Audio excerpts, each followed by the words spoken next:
Իմ հարցին խնդրում եմ արձագանքի պատգամավորներից նա ով տեղեկություն ունի, երբ ասվում է, որ վեհարանը դուրս տանելու ինչ-որ թեմաներ կան, ինչ եք հիմքում դնում, իշխանություններն ինչ տեղեկություններ ունեն, որովհետև կներեք, բայց դա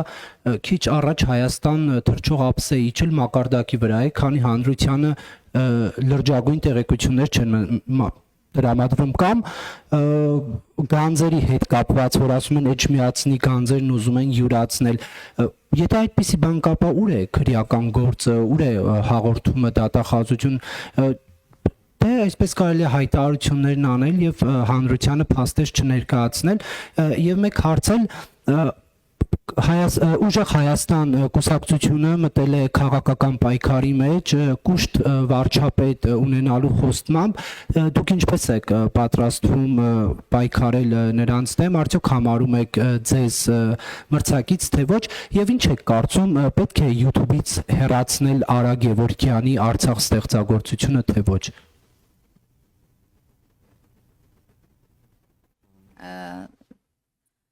Ուժեղ Հայաստան Սամվել Կարապետյանից հարցից սկսեմ, կարծում եմ բոլորս էլ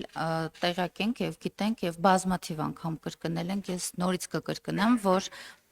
սահմանադրությամբ եւ օրենքով արգելված է եւ Սամվել Կարապետյանը չի կարող լինել իրենց վարչապետի թեկնածուն եւ չի կարող լինել պատգամավորի թեկնածուն Եվ այսքանով կարծում եմ բոլոր իրենց կուշտ կամ ուժեղ, չգիտեմ, թեկնածու վարչապետի ունենալու հարցերը փակված են։ Վեհարանի մասով ուզում եմ հասկանալ հայտարարություններ, որոնք հնչում են մեր կողմից, ակնկալում եք նաև պատասխան իրենց կողմից։ Երբևէ դուք լրագրողներով փորձել եք Կտրիշ Ներսիսյանին ասուլիսի հրավիրել եւ մեր կողմից հնչեցրած բոլոր հարցերը ուղղել եւ պատասխաններն ակնկալել, որտեւ անդադար այնպեսի տպավորություն է, որ մենք հնչեցնում ենք մտքեր,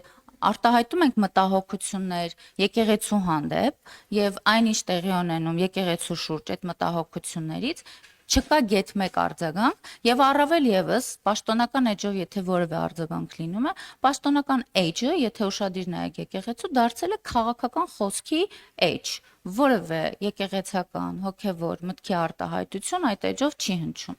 եւ երրորդ հարցը ինչի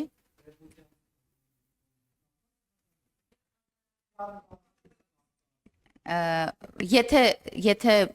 տեքստային մասին դուրս գաք բովանդակային հատված, հաստատ կտեսնեք քաղաքական հայտարարությունները եւ քաղաքական բովանդակությունը։ Իմ հարցը, իմ մտահոգությունս, մենք անդադար պատասխանում ենք ձեր հնչեցրած հարցերին, բայց արդյոք այդ տվյալ անձնավորությունը երբևէ պատրաստակամություն հայտնել է պատասխանել հանրության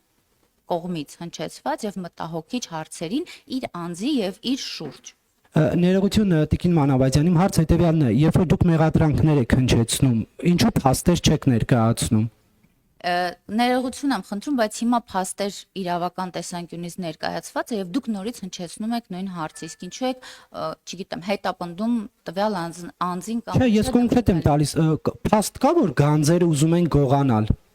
Պարոն Կիրակոսյան, ես հիշում եմ, երբ որ հոգևոր բարձրաստիճան որոշ շրջանակի վերաբերյալ խոսակցությունները սկսվեցին, այս նույն հետաքրքրությամբ հարցադրումներ էր հնչում, թե արդյոք կան փաստեր, այս ինչ եք ասում, ասեն շոկի էինք ենթարկվել, որոշ ժամանակ անց բոլոր փաստերը ուրեմն Երևան եկան եւ ես ձեզ վստահեցնում եմ, որ մեր արած հատկապես վարչապետի արած որևէ հայտարարություն չի կարող իր տակ չունենալ հիմնավորումներ եւ եթե մեր կողմից հնչել է հայտարարություն, որ ուրեմն վեհարանի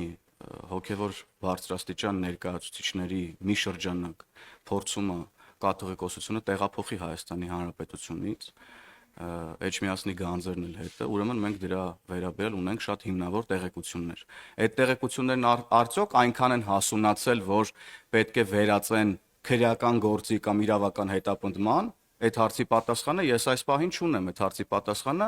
մենք բոլորս կստանանք, երբ որ իրականության մեջ նման բան տեղի կունենա, բայց հարցին թե արդյոք կան հիմնավորումներ, որ դուք նման բան եք հայտարարում, կան հիմնավորումներ, այն էլ ինչ հիմնավորումներ կան եւ դրա մասին պատեհ պահին բոլորդ կիմանաք, ինչպես եւ ես մի անգամ այստեղ հիշում եմ, էլի մի անգամ տենց էլի հարցեր էր հնչում, ես ասացի պատեհ պահին մենք դրա մասին կիմանանք եւ որոշ ժամանակ անց իմացանք։ Ես դες վստահեցնում եմ,